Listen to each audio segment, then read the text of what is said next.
The room given to me was in fact a storage closet, though I did find a cot shoved behind several large crates. It was safe to assume the female Earthling did not host many guests, if any at all. While I did my best to make myself at home, a low rumble grew in the hallway outside my room.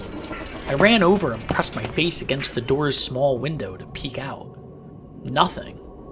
I brushed it off as the usual vibrations of a large space vessel, but the sound returned, this time stopping outside my door. I crept over and peeked out the window once more. Nothing. I decided I needed to investigate. I grabbed a thick piece of wire from off the floor and gave it a few swings, testing to see if it would make a good weapon. It did. I quietly slid open the door and peeked into the hall. The female Earthling would not approve of my snooping, but curiosity always got the best of me. With the wire gripped tightly, I made my way down the hallway. 2 large tubes ran along the ceiling. Both were covered in a thin layer of ice. I tried examining them closer, but drips of icy water fell into my eyes. Judging by the burning sensation, it seemed to be salt water of some kind. I was not sure what the tubes were for, but I knew one thing. They kept the hall frigid cold. Further down the hall, I came upon a door left half opened. I checked to make sure nobody was around and pushed my way into the room. It was dark and very cold. I reached my free hand into the darkness to feel my way around. First, nothing. Then my hand hit something solid and frozen. My eyes started to adjust, and I realized I was touching a creature. A dead, frozen creature. All around, creatures of all types dangled from ceiling hooks, with many more piled on the floor. Some were sliced into manageable pieces and stacked neatly on a long table. All were dead. I ran for the exit, sprinted down the hall, barreled into my room, and dove headlong into bed. The sound outside my door never returned, but the gruesome images lingered.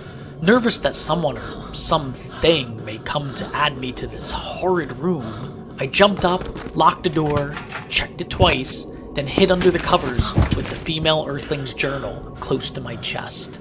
I thought maybe reading it would distract me from my thoughts. I searched the journal in vain for a switch or handle to unlock its pages, when it suddenly snapped open and turned itself to entry 44.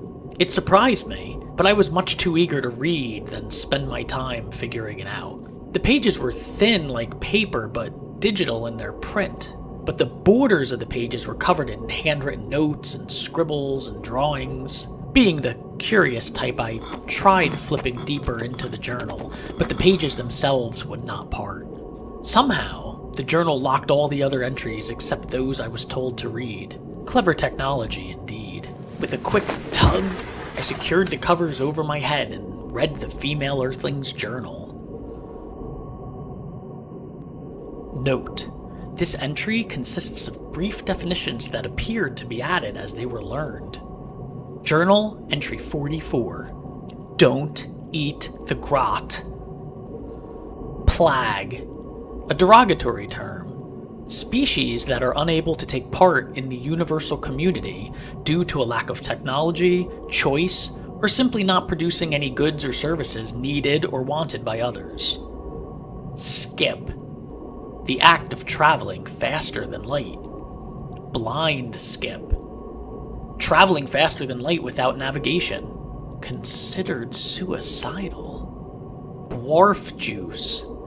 An ancient drink with unknown origins used to combat skip sickness. Remember, if the totems eat it, leave it be. If the fottoms eat it, feel free. Never tell a Gumar you like his beard. Water the glibs, but only on high days. And don't eat the grot.